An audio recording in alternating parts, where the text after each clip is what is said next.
pessoal, é uma noite bem interessante para nós, porque a gente tem a oportunidade aqui de conversar com pessoas que têm uma história, né? Tem uma vivência profissional, acadêmica, muito interessante, eu diria até atípica, em meio a algumas situações que a gente vê no nosso dia a dia, de pessoas que às vezes têm, né, toda a condição a seu favor, e eu falo não apenas de condição financeira, mas de estar na faixa etária, né, que favorece, né, que às vezes tem muita energia para empreender esforços em uma carreira acadêmica, por exemplo, em uma carreira profissional, e acaba, por alguma razão, não valorizando muito isso e perdendo oportunidades incríveis. Hoje a gente tem a oportunidade de estar aqui com o seu Carlos, né? Engenheiro, né, seu Carlos? Sim. Sim. Tem a formação bacharel em engenharia civil, não é isso? Exatamente. Então, uma pessoa que não olhou algumas dificuldades do contexto que ele vive, mas pensou no depois, pensou grande, pensou no que está lá na frente. E é isso que a gente vem tentando fazer, né? Com todos que a gente gosta. É fazer com que essas pessoas pensem grande e pensem nos resultados. Porque se você ficar focado nas dificuldades, acaba que o tempo passa e os resultados não chegam. Então esse jovem rapaz tem 77 anos, nascido no bairro da Serrinha, ele que foi jogador de futebol, desportista, trabalhou no serviço público, né? Foi funcionário por 34 anos na Prefeitura Municipal de Jacobina, como mestre de obras, né? E ao longo desses 34 anos ele recebeu diversos convites para ser promovido na carreira, né? Inclusive de assumir uma secretaria de obras, já que ele, como mestre de obras, muitas das obras que existem aqui em Jacobina foram pelas mãos dele, né? A Câmara de Vereadores, por exemplo, toda vez que eu passando naquela avenida, eu lembro que tem as mãos dele ali, que executou. Então, para além de quem projeta, tem aquele que executa, né? Que pega no tijolo, que pega no cimento, que pega na massa, e ele foi essa pessoa. E ele tinha esse sonho, né, de estudar, e ele vinha de uma família, de uma mãe solo, né, porque ela ficou viúva muito cedo, com 12 filhos, e ele foi fazer os estudos tardiamente. Então, ele terminou o ensino médio com 26 anos, então ele já era casado, já tinha alguns filhos, não sei se tinha 5, mas ele queria um time de futebol, então teve 5 filhos, então assim, tudo com muita dificuldade, né? Minha mãe era professora, depois de 4 anos abandonou o exercício do magistério e virou uma dona de casa, né? Que as demandas são inúmeras, que às vezes a gente diz assim, o que é que sua mãe faz? Ah, minha mãe não faz nada, minha mãe é dona de casa. Então, eu acho que eu sempre digo que o pior serviço é o de dona de casa. Mas se hoje ele está aqui para poder falar com vocês, é porque existia também uma mulher ali para dar aquele suporte para ele, né? Como dona de casa e mãe de 5 filhos. Eu sou Carlos Santana Veloso, nasci aqui em Jacobina, sou natural de Jacobina, nasci ali no bairro do Peru Pelado, na época chamava Peru Pelado, e logo cedo eu migrei para o bairro da Serrinha. Meus pais mudaram para o bairro da Serrinha. A gente, naquela época, não tinha casa própria, meu pai não tinha casa própria, e a gente vivia assim de casa em casa, bairro em bairro. No nosso caso, saímos do Peru e fomos para o bairro da Serrinha. No bairro da Serrinha, nós moramos em umas 3 ruas. Meu pai era um homem pobre e era barbeiro, e minha mãe era do lar. E assim, nós somos de uma família, fomos Conceição, minha filha que é a relator. Eu sou o terceiro na ordem inversa de 12 filhos que nossos pais nos geraram. A minha vida de criança foi uma vida um pouco difícil, Primeiro, que a gente não tem uma casa para morar. Na época, a gente não tinha água encanada, não tinha fogão a gás, era lenha. E eu, ainda garoto, carreguei muita lenha com minha mãe, ali da Serra da Serrinha. Enquanto tinha vegetação, a gente ia tirando a lenha, ia ficando mais difícil e a gente ia ficando mais distante ainda, para poder sobreviver. Eu fui engraxate, carreguei mala aqui na estação ferroviária. Inclusive, num ponto, nós tínhamos um ponto de ônibus ali na Praça Rio Branco, também era outro ponto de eu carregar malas para ajudar em casa. E desde cedo eu ajudei a minha mãe, né, nesse serviço. Vendi doce de leite na frente do estádio José Rocha também, para poder... vendia doce de leite. E eu comi tanto doce de leite que abusei, que hoje eu não como doce de leite, né? Aqueles doces que quebravam, que não eram vendidos, quando chegava na padaria, o proprietário me dava aqueles pedaços, eu comia, gostava, né? Era graça. Então, assim, foi uma vida muito difícil. Eu estudei, meus primeiros passos na escola foi ainda no bairro da Serrinha. As minhas primeiras letras ainda foi ali na Serrinha, na Praça da Concórdia, e minha primeira professora foi Valdice Rego. E aí, quando eu fiz o ABC, tinha cartilha, e ao primeiro ano eu fui para o nuclear, a escola nuclear, ali em frente do hospital regional. Hoje é Frei José da Encarnação. Ali uma das minhas professoras foi Iva Jacobina. Fiz os primeiros anos ali. E o terceiro ano eu fui fazer ali no Luiz Anselmo da Fonseca com a professora Messia. Eu não lembro agora, né, o sobrenome dela. Foi uma grande mestra também, como as demais foram para mim. E aí eu concluí o primário com o professor Manuel Miranda, que inclusive foi o meu padrinho de batismo. Na época eu não era batizado, porque meu pai não tinha o hábito de batizar os filhos logo cedo. Ele deixava para batizar já depois de seus 10, 12 anos, foi até o meu caso. E o Manelito era muito religioso e propôs me batizar. Eu aceitei, né, com muita honra, primeiro pelo professor que ele foi.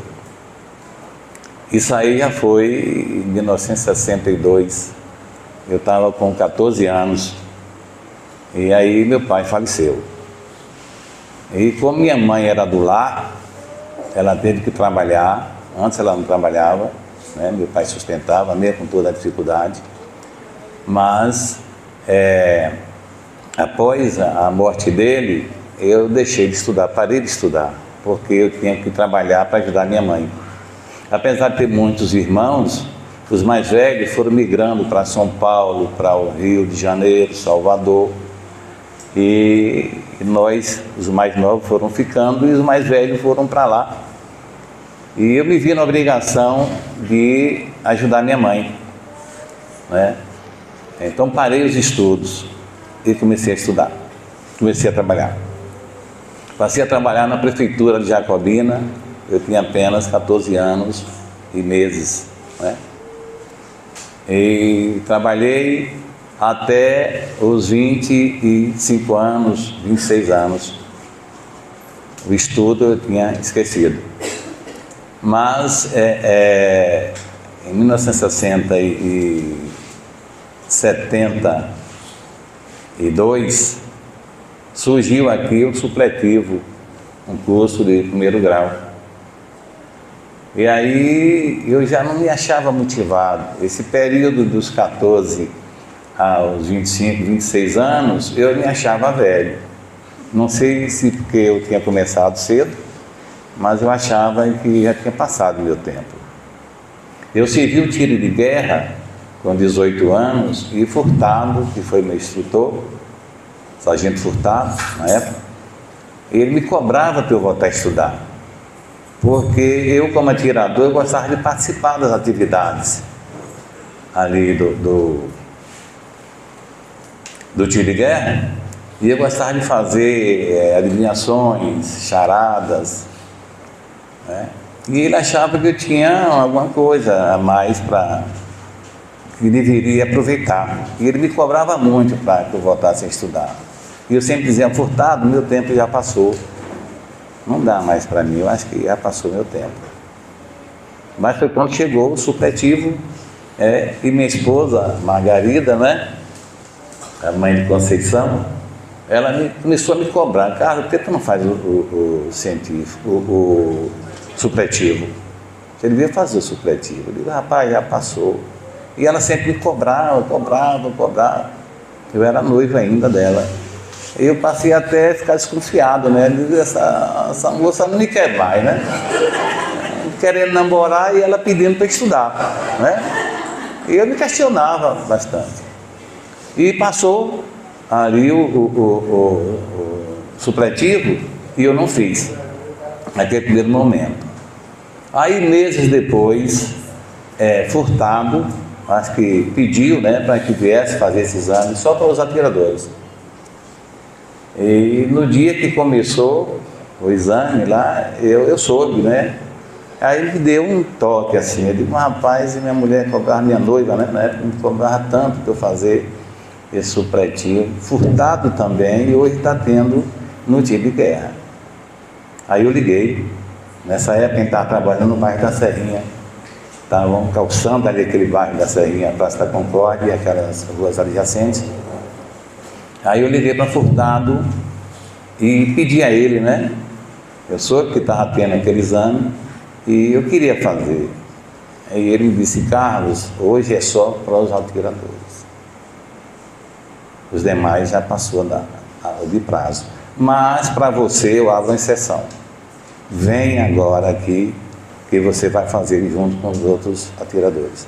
E assim eu fiz, né? Corri para lá, peguei as apostilas, fiz o exame preliminar, passei, né? E aí eu fui fazer o curso, que eram 10 meses, né? O curso de primeiro grau.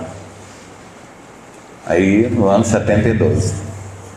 Aí já criei motivação, fiquei motivado a continuar com os estudos. Aí em 73 eu fui fazer o segundo grau. Na época era o científico, curso científico.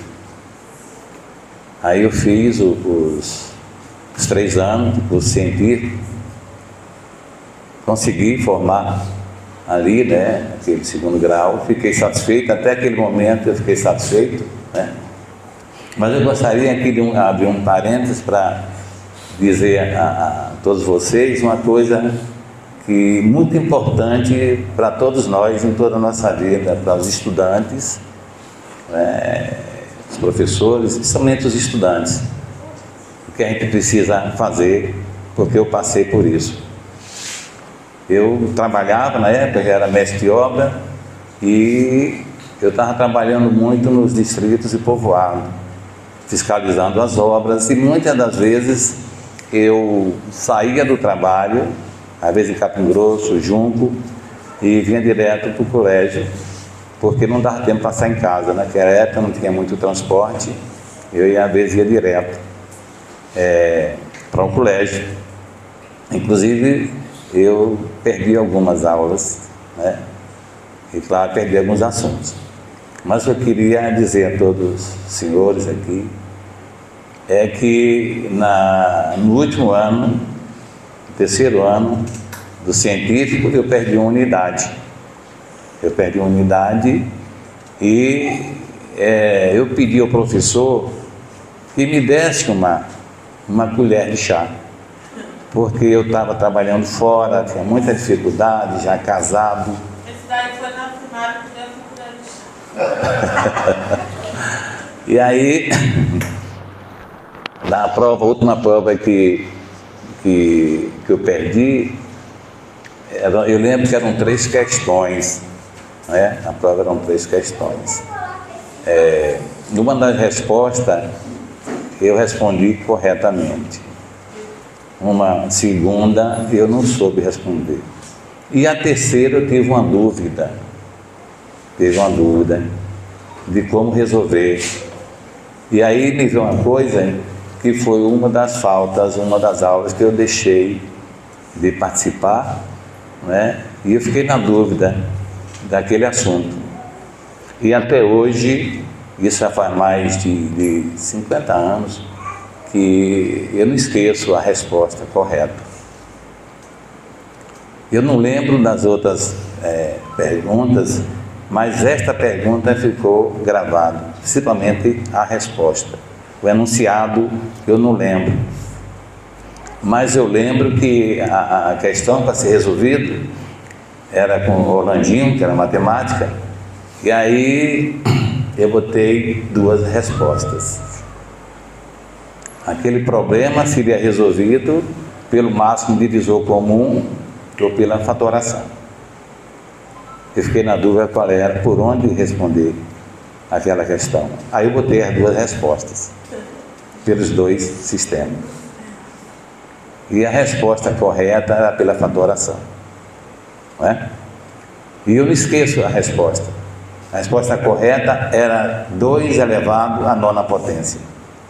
Não esqueço até hoje. Os demais eu não lembro, mas a resposta correta eu nunca esqueci. E aí eu questionei o professor, argumentei dos meus problemas todos, mas ele me disse uma coisa, que isso aqui serve para todos, que está servindo para mim na minha vida profissional. Ele disse: Carlos, você teve dúvida? Não teve dúvida? Eu disse: teve, professor. Ele disse: então o lugar de tirar suas dúvidas é aqui no colégio. Tire suas dúvidas aqui. Entendeu? E era uma dúvida, e era um tempo que eu teria que fazer, que hoje é até mais fácil, né? Era 30 dias mais de estudo. 30 dias. Achei muito. Mas ele disse: você vai estudar e tirar suas dúvidas. Sabe por que, Carlos, você vai tirar suas dúvidas? Porque você já trabalha na área e o mercado lá fora é muito exigente. Você tem que ser capaz. Você não pode ter dúvida. Porque quando você for solicitado por alguém, até no seu trabalho, e querer que você calcule uma área, né, de um reservatório, eu citou esse exemplo. Se a pessoa pede para calcular um reservatório e te dar as medidas, né, e você vai dizer a ele exato ou vai dizer mais ou menos? Então, qual é o volume dessa área aqui? Você vai precisar disso, Carlos. E aí você terá confiança, e as pessoas terão confiança em você, porque você vai dizer que A mais B vezes C dá X metros cúbicos. Então, você vai precisar disso. Eu não esqueço disso, e para vocês, estudantes, é muito importante tirar as dúvidas, né? E tirar as dúvidas estudando, entendeu? Então foi assim. Então concluí o científico em 75, comecei em 73, terminei em 75. E aí eu já me dava por realizado, para mim estava bom, porque era um desejo do meu pai de formar pelo menos um dos filhos. Era muito difícil naquela época, um pobre, formar, muito difícil. Mas era um sonho dele, formar um dos filhos. E aí o tempo passou, desculpa, eu trabalhando na prefeitura, né, desenvolvi meus trabalhos e tudo. Aí, em 2017, 42 anos depois, surge aqui em Jacobina a AGES, não é? Uma faculdade que oferecia um curso de engenharia civil. E eu lembrei que meu pai tinha interesse de ver um dos filhos formado. E eu, apesar do tempo, eu disse: eu vou tentar fazer o vestibular e fazer engenharia civil. Aí eu comentei com minha esposa, Margarida, disse, Margarida, vai ter um curso agora de engenharia civil aqui em Jacobina. E eu vou tentar. Ela disse, oxe, carro, quieta. Já tem mais de 40 anos que tu parou de estudar e você já esqueceu tudo. Você não lembra mais de nada. Eu disse, não, eu lembro sim. O curso que eu fiz foi muito bom, eu tenho tudo aquilo na cabeça. Grandes professores que se dedicavam com a gente, passar do horário para ensinar, principalmente no primeiro grau, porque a gente estava ali para recuperar o tempo perdido e o professor passava nos horários para poder tirar nossas dúvidas, né? E assim eu disse, não, eu vou fazer sim. Aí fiz o vestibular e passei no vestibular. Consegui a numeração necessária para poder fazer o curso, né? Aí, depois que eu passei, eu disse a ela, Margarida, eu passei, agora eu vou fazer o curso. Ela disse, Carlos, 10 semestres, eu já vou estar, eu não vou ver você formado. Para lá, não estou mais aqui. Eu digo, você vai estar aqui sim. E você vai acompanhar a formatura. E assim eu fiz. Foram 10 semestres ininterruptos. Não cancelei nada, nenhum período. E não lembro de ter pensado em desistir. Eu não lembro de pensar em desistir em momento nenhum. E olha que nessa trajetória surgiram alguns problemas sérios até de saúde, né? Eu comecei a fazer o curso em 2017 e em 2018 surgiu aqui na perna uma pequena verruga e eu fui tirei para o médico e ele me disse que eu precisava fazer uma biópsia, né, para ver o que era, e constatou que era um câncer de pele. Era um sarcoma de Kaposi. Aí eu tirei, primeira vez, em 2018, mas de estudo eu continuei estudando, não me abalou, né? Deus me deu força aí que eu me abalei com aquilo. Aí 2 anos depois, 2020, saiu novamente essa verruga já no pé direito. O primeiro saiu na coxa e o segundo saiu na coxa direita e o segundo já saiu no pé, também no pé direito. E eu fui para Salvador e fiz novamente a cirurgia, tirei. A primeira eu fiz aqui com o Dr. Tuca, mas a segunda eu fiz em Salvador até por recomendação dele, porque eu precisava de ter um acompanhamento. Seria interessante, né? Ele mesmo faria, mas ele queria que fosse através do médico, né, da área, especialista na área. Então, 2020 tirei novamente e ainda estava estudando, continuei os estudos, não interrompi nada. Aí, quando foi 2022, surgiu novamente a mesma verruga já no outro pé esquerdo. Eu fui a Salvador novamente, já estava cadastrado no Irmanduce e fiz já a terceira cirurgia e não interrompi meus estudos, continuei estudando, né? 2022. Em 2023 eu me formei, né?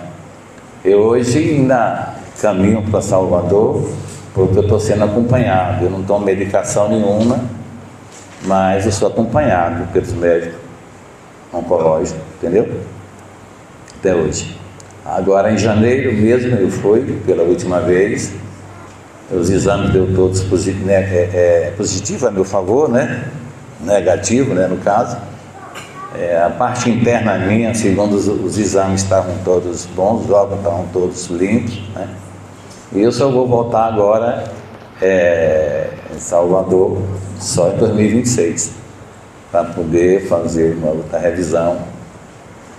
Então, um pouquinho da história, né, da área do estudo, e que a gente não deve desistir, A gente sabe que tem tanto jovem aí que às vezes por qualquer coisa quer desistir,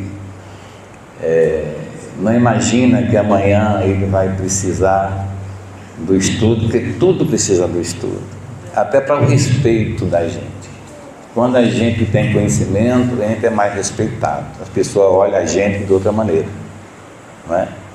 Eu percebo isso, né? A gente que não tem conhecimento, as pessoas dizem o que querem a gente e a gente acha que ele está certo, porque a gente não tem conhecimento. Mas quando tem conhecimento, a gente pode ouvir o que ele diz, mas a gente pode acatar ou não, porque a gente adquiriu conhecimento suficiente para ter o discernimento de saber o que é certo e o que é errado. Não ser levado pela cabeça dos outros e a gente ter o nosso... Entendeu? Então, para a vida da gente, o estudo é muito importante. E aí a gente pode pensar, no meu caso, por exemplo, diz, Carlos, você vai se formar agora, 70, eu estou agora com 77, e você formado. Eles acham, por exemplo, muitos até pensam que a vida acabou, né? 77 anos é o fim da vida. Eu não acho que é o fim da vida.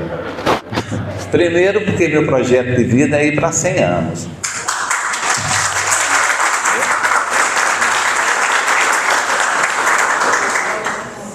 O meu projeto de vida é ir para 100 anos. Então, eu estou ainda, já tenho muitos anos ainda para trabalhar, para mostrar meu serviço, meu conhecimento. O fim da vida é quando você deixa de sonhar e ter objetivos. Exatamente. Exatamente. Então, eu tenho...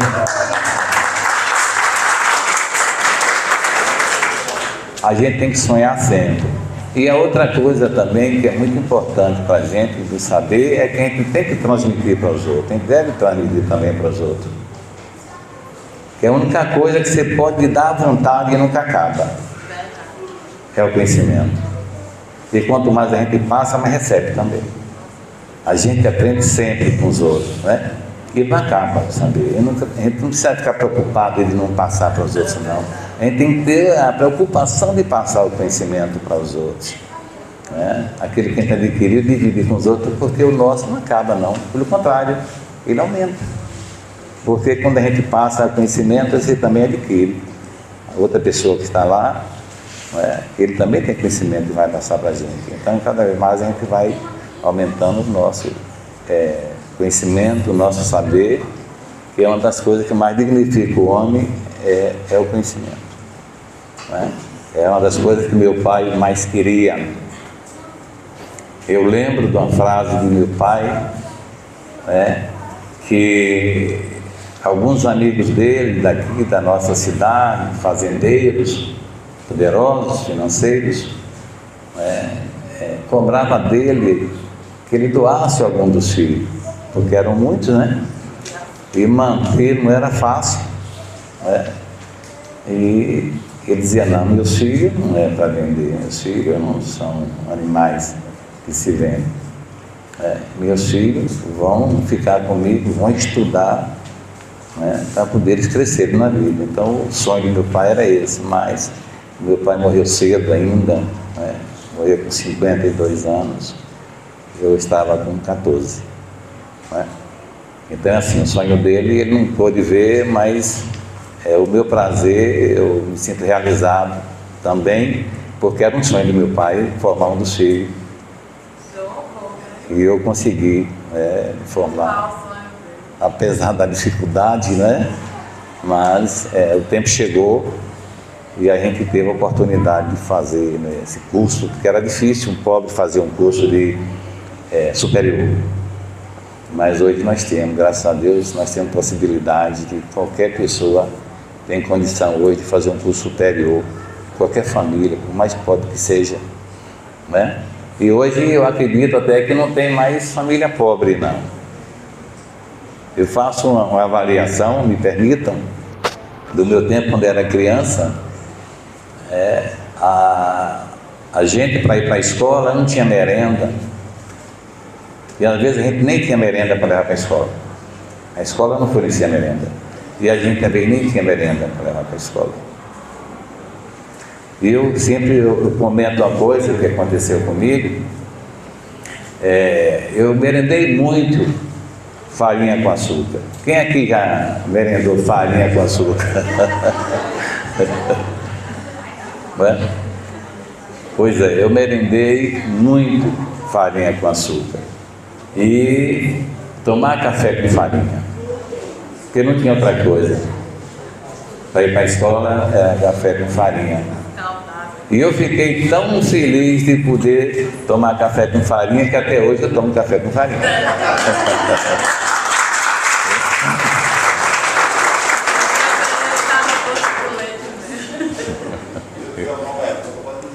Isso, então era o que eu tinha assim de imediato, né, de uma apresentação sobre a minha pessoa e toda a minha exposição, alguma pergunta que queiram fazer.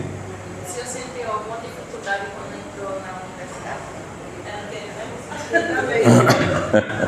Quais foram as dificuldades que o senhor teve para ir à universidade? Não tive dificuldade na faculdade não, porque assim, pelo fato de eu estar chegando, né, eu era até o mais velho da turma, eu era o mais velho. Os professores me acolheram muito bem, né, até porque eu sempre tive um cuidado muito grande em respeitar os professores. Eu nunca chamei um professor de você, só chamo de senhor, não importa a idade dele, o senhor ou professor. Então o respeito está acima de tudo. E todos me respeitavam. Então, meus colegas, eu tinha um colega que tinha 18 anos, até menos disso, 19, eram muitos, mas eles sempre me respeitavam com cada idade, não é? E eu respeitava também demais eles. Então, quando a gente respeita o outro, é difícil dele faltar com respeito com a gente tem que dar primeiro o respeito. Então, não tive problema.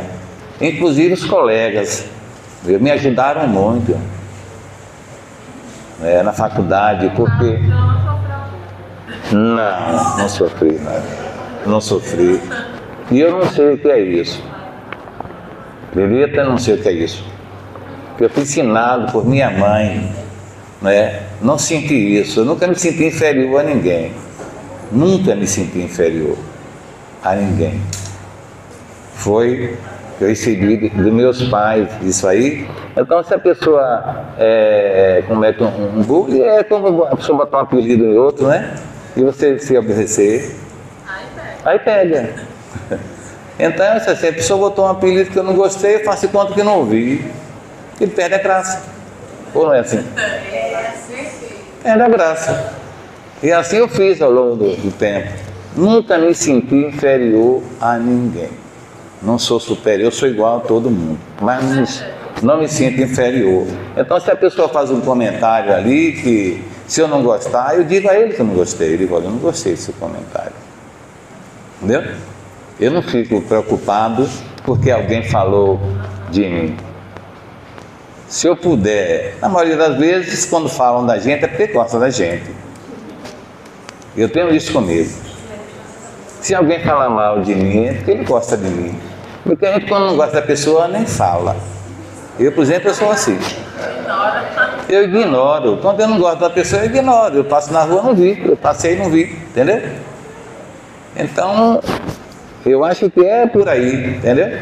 Então, eu nunca me senti, assim, inferiorizado, abatido, porque alguém fez um comentário. Eu já ouvia... Pois não. Quero saber qual foi a sensação que o senhor teve de realizar o sonho do seu pai. Aí, uma satisfação muito grande de poder realizar aquilo que meu pai queria. Não é? Eu cobrei, eu tenho 5 filhos, só 5. Só 5, entendeu?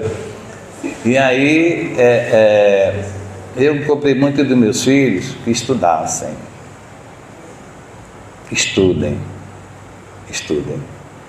Eu tenho uma das filhas, que é a Diana Loy, ela tinha um hábito de começar a estudar mesmo afinco no final do ano. Os primeiros meses ela ficava Quando chegava do meio para frente, ela ficava preocupada em casa, que estava precisando de nota.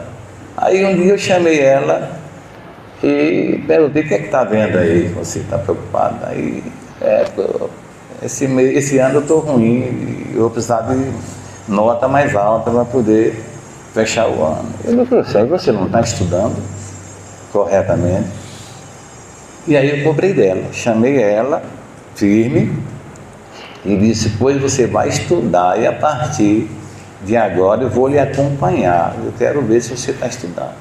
Você vai ter que fazer primeiro as suas atividades no início do ano, para no fim você só complementar. Você vai chegar no ano tranquilo e não ficar nessa aflição de precisar de nota. E daí em diante, nunca mais eu precisei cobrar dela e ela nunca mais precisou. E hoje eu gostaria, me permitam, não é? A Diana Loy hoje, ela mora no Canadá. Mora no Canadá. É funcionária do governo do Canadá. Concursada. E todo o currículo dela, toda a história escolar dela, que ela levou daqui para o Canadá, todos foram aceitos. Por que aconteceu isso? Porque ela estudou, ela corrigiu as falhas dela, ainda que foi em tempo. Desculpa, foi em tempo.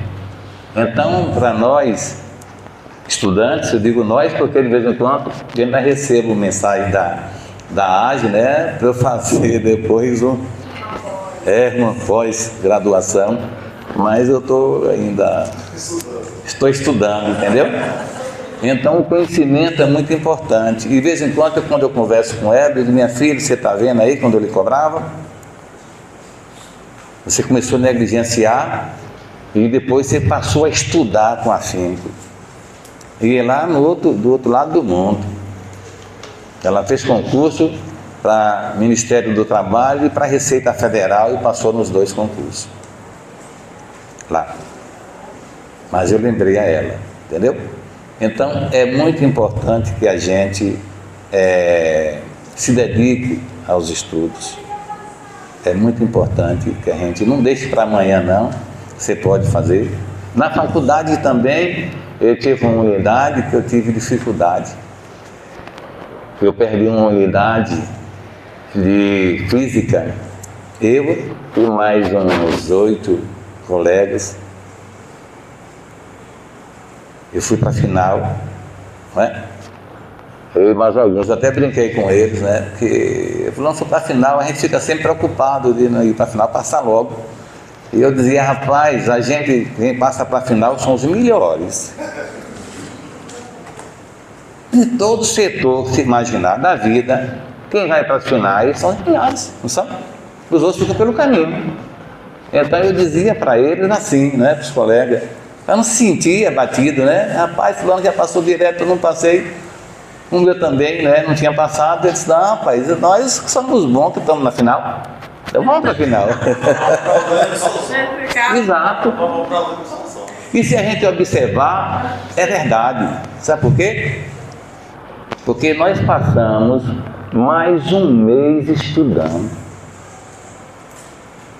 E os senhores acreditam que eu acho que em um mês nós aprendemos mais do que no ano. Porque nós passamos, nós nos reunimos nas casas, cada um na sua casa, e a gente começava às 7 da noite e até 11 estudando os assuntos. E nós aprendemos ali, entendeu? Então foi bom a gente não ter passado direto, porque a gente, né, teve que fazer a prova final, e aí teve que estudar aqueles assuntos. Então é mais conhecimento que a gente adquiriu ali, não é? É mais tempo. O que levou o senhor a fazer engenharia? O que levou o senhor a fazer engenharia, a optar por essa profissão de engenharia civil? Porque eu já trabalhava na área de construção civil. Eu comecei a trabalhar na prefeitura de Jacobina com 14 anos como servente de pedreiro. Servente de pedreiro. Depois, aos 16, 17 anos, eu fui promovido já apontador de obras, porque eu tinha um curso primário bom, eu acredito que era muito bom, os primários, a gente aprendia praticamente de tudo, né? A base, né, do primário, naquela época, era muito bom.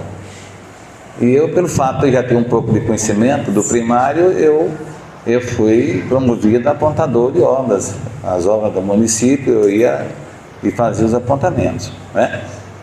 Daí, da própria de apontador, eu passei a ser pedreiro. Fui promovido a pedreiro. Depois, encarregado de obras. E, em seguida, fui promovido a mestre de obra. Na prefeitura também, isso na área construção civil, mas na área administrativa, eu fui promovido a ser chefe de iluminação. Foi numa época de prefeito era Flávio Mesquita, né? A iluminação pública da cidade, eu fui chefe da iluminação pública. Depois fui nomeado fiscal de obras, e aí no tempo de Carlito, e depois chefe de edificações. Então eu já trabalhava na área de construção civil, né? E aí me motivava mais, porque era uma área que eu conhecia um pouco. Eu trabalhei muito com pavimentação. Trabalhei com pavimentação de ruas, saneamento. O mestre era Valdeci, né? Foi um dos grandes mestres que eu tive. E depois eu fui resgatado por João Antão, que era da área da construção civil, e eu fui trabalhar na área da construção civil. Então eu adquiri um pouco de conhecimento de um e de outros, e isso me motivou a fazer engenharia civil, e para mim era mais conhecimento que eu ia adquirir, né, como realmente adquiri mais conhecimento. Não é como eu fazia, por exemplo, eu vou fazer um pilar de um prédio desse aqui, com as dimensões de um pilar. Esse prédio aqui precisa de um pilar, uma dimensão, por exemplo, aqui de 30 por 40 ou 30 por 50. Na prática eu tenho essas medidas, né, essas dimensões, mas a pessoa pode me questionar: e por que tem que ser 30 por 40? Por quê? Aí eu precisava do conhecimento técnico. E hoje o senhor faz o quê? A sua rotina hoje? O senhor continua na área? Continuo, sim. Eu continuo porque eu só me... Eu queria marcar outro dia para você fazer o encerramento aí, porque o pessoal deixando de ter o ônibus. Aí a gente marca da outra roda. Se o senhor responder a pergunta dela, repita para mim, por favor. Hoje o senhor continua na área?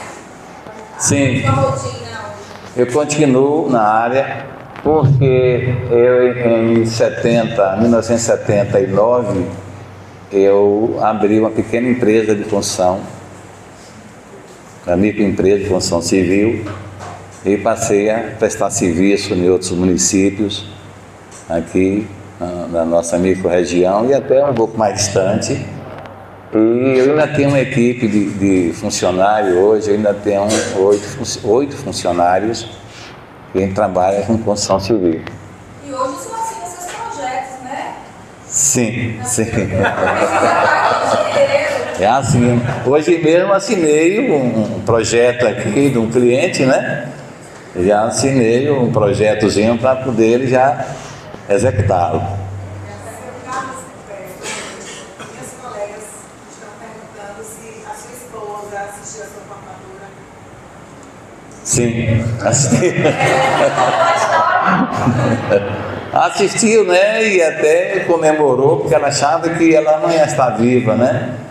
Quer dizer, com 70 anos começar a estudar, e ela disse: não vai. Ela de vez em quando dá essas guinadas achando que não está, mas eu estou sempre... Ó, aqui é o histórico escolar, né? Ó, é histórico, ó.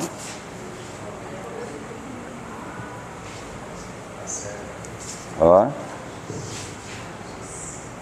aqui E mais aqui é o certificado. É 2 vias, né? Ó, certificado. Eu trouxe para comprovar. E aqui.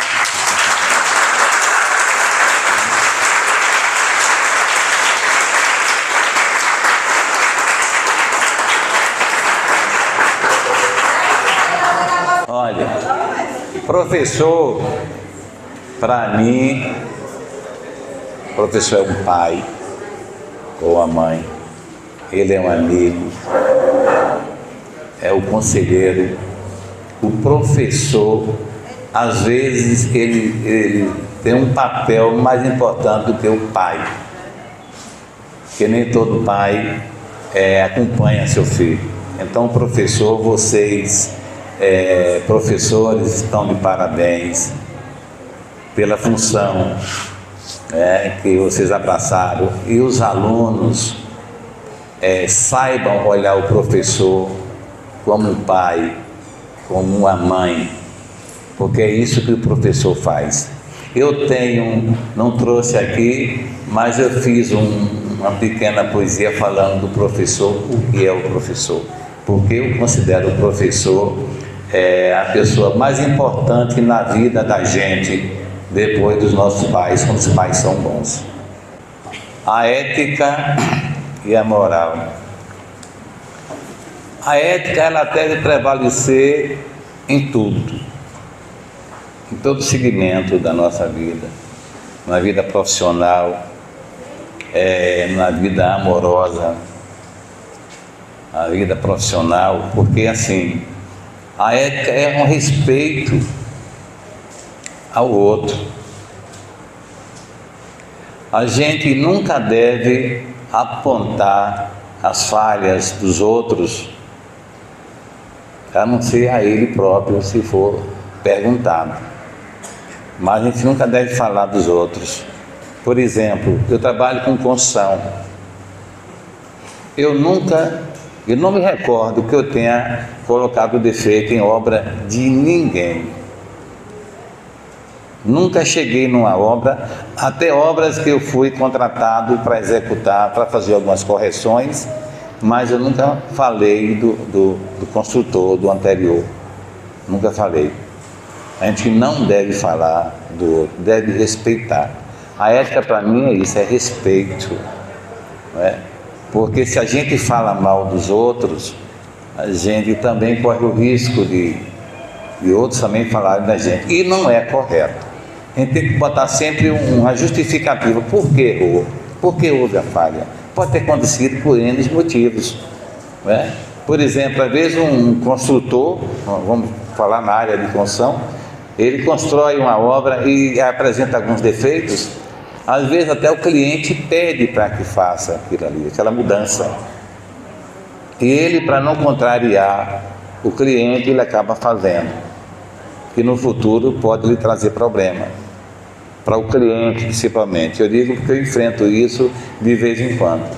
E eu tenho um dos filhos, Tarcísio, que às vezes eu comento com ele, quando um cliente talvez pede para mudar o projeto, que eu vejo que não é correto, que pode trazer problema, eu sempre digo a ele, olha, isso não pode ser feito.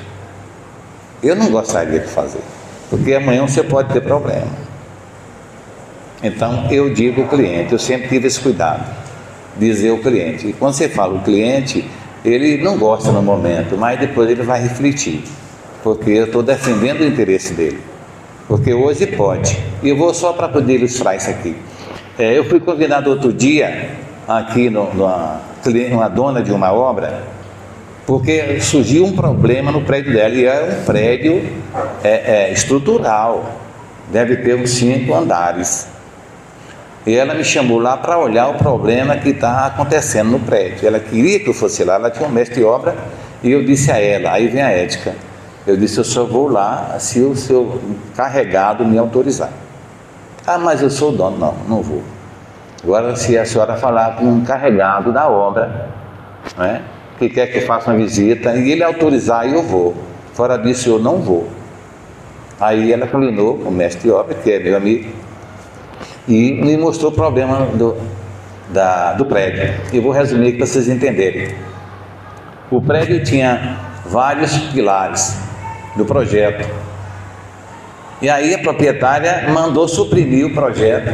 Tinha uns pilares no meio, né, da sala, e ela pediu para tirar, que ia ficar feio aquele pilar no meio. E o construtor aceitou e tirou, suprimiu. Aí ela fez a primeira completar, a primeira laje.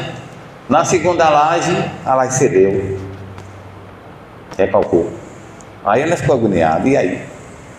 Chamou o construtor e mostrou a situação. E ele voltou a colocar os pilares que tinha suprimido. Então, houve uma falha do construtor, mas foi a pedido do proprietário. Ele não deveria ter aceito, não é, ter concordado, mas ele concordou. Mas quem foi o culpado? Foi o proprietário.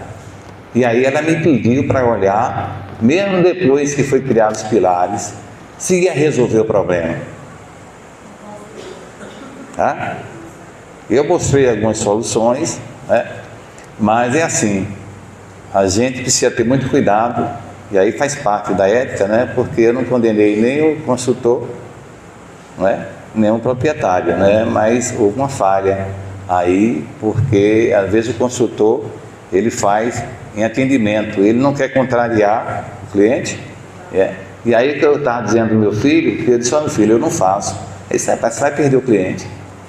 Você vai perder o cliente. Você diz a ele, eu digo, porque depois vai ter problema. É melhor perder, né? É melhor perder. Perde um porque perder nada lá na frente. Porque o próprio cliente pediu para você fazer, depois ele não vai ficar, outro vai ver que ele trabalha. E aí? Aí ele não quer. Não, mas tá, ele pediu para tirar, mas ele não pensou nas consequências, no suporte, que ele precisava daquele suporte, porque esse pilar era o suporte do prédio.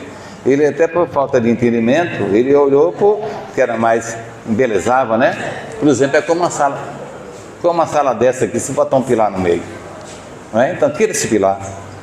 Mas será que vai suportar? Sim, mas a carga que está vendo, porque ele ia receber carga, os pilares é para receber a carga do prédio.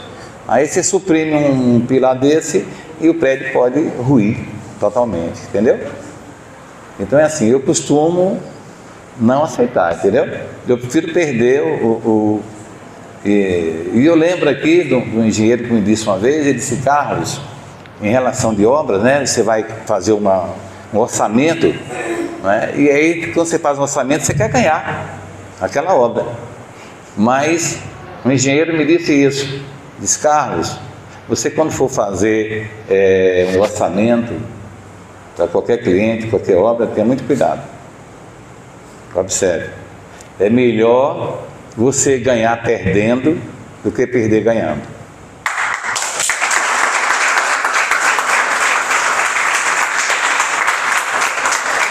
Obrigado. Antes, o Carlos disse que estudar é um desafio. E realmente estudar é um processo desafiador. E eu ainda completei, né, que estudar muitas vezes é um processo solitário. E a gente precisa enfrentar a solidão dos estudos. Que é como se você semeasse um terreno muito árido, que você não está vendo aquela plantinha nascer, mas que você precisa continuar fertilizando esse terreno, regando, colocando a semente certa, colocando a quantidade certa de água, que você vai ter a sua colheita. Então é muito bonito ver que o senhor está colhendo fruto desse esforço, e em nome do CETEP, da coordenação, da direção dos professores, a gente agradece muito ter partilhado essa história com a gente, porque eu fiquei muito atenta e realmente desejo que o senhor chegue a 120 anos, não só 100 anos. Obrigado. Muito obrigada. Obrigado. E mais uma vez, gente,